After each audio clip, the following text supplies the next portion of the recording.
ಜೊತೆಗೆ ಪೊಲೀಸ್ ವರಿಷ್ಠಾಧಿಕಾರಿಗಳು ಕೂಡ ನನಗೆ ಫೋನ್ ಮಾಡಿದ್ರು, ಇಲ್ಲ ದಯವಿಟ್ಟು ಪೊಲೀಸ್ ಬಂದೋಬಸ್ತು ಇವತ್ತು ನಾವು ದರ್ಶನ ಪೂರ್ವವರಿಗೆ ಅಲ್ಲಿ ಇರ್ತಕ್ಕಂತ ಒಂದು ಮೃತಪಟ್ಟಿರ್ತಕ್ಕಂಥ ಆದಲ್ಲಿ ಹೋಗಬೇಕಾಗಿದೆ, ನಿಮ್ಮ ಸಹಕಾರ ಕೂಡ ಇರ್ಬೇಕಂತಕ್ಕಂಥ ಮಾತನಾಡಿದ್ರು. ನಾವು ಪೊಲೀಸ್ ವರಿಷ್ಠಾಧಿಕಾರಿ ಹೇಳಿದೀವಿ, ನಾವು ಶಾಂತ ರೀತಿಯಾಗಿ ಮಾಡ್ತೀವಿ, ಜೊತೆಗೆ ನಮ್ಮ ಒಂದು ಹೋರಾಟವನ್ನ ಕೆಲವು ಬದಲಾವಣೆ ಮಾಡಬೇಕಂತೇಳಿ ನಮ್ಮ ಸಮಾನ ಮನಸ್ಕ ವೇದಿಕೆಯ ಮುಖಂಡರು ಚರ್ಚೆ ಮಾಡಿದೀವಿ.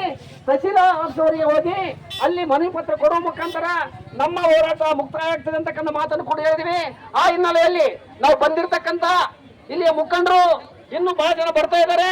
ದಯವಿಟ್ಟು ಎಲ್ಲಾ ವಿದ್ಯಾರ್ಥಿಗಳು ಮುಂದಗಡೆ ಬರಲಾರ್ದನೆ ಮತ್ತು ಮುಖಂಡರು ಕೂಡ ಹಿಂದಗಡೆ ನಿಂತುಗೆ ವಿದ್ಯಾರ್ಥಿಗಳ ಮುಂದೆ ಮಾಡಿ ಶಿಸ್ತನ್ನ ಕಾಪಾಡಬೇಕಂತಕ್ಕಂಥ ಮಾತನ್ನು ನಾನು ವಿನಂತಿಯನ್ನು ಮೊದಲಾಗಿ ಮಾತ್ರ ಮಾಡ್ತಾ ಇದ್ದೀನಿ. ವಾಲಂಟಿಯರ್ ಆಗಿ ನಾವೆಲ್ಲರೂ ಹಿಂದೆ ಹೋಗ್ಬೇಕು, ಬ್ಯಾನರ್ ಮಾತ್ರ ಮುಂದಿರಬೇಕು. ಇದು ಶಿಸ್ತುಬದ್ಧವಾಗಿರ್ತಕ್ಕಂಥ ಸಂಘಟನೆ.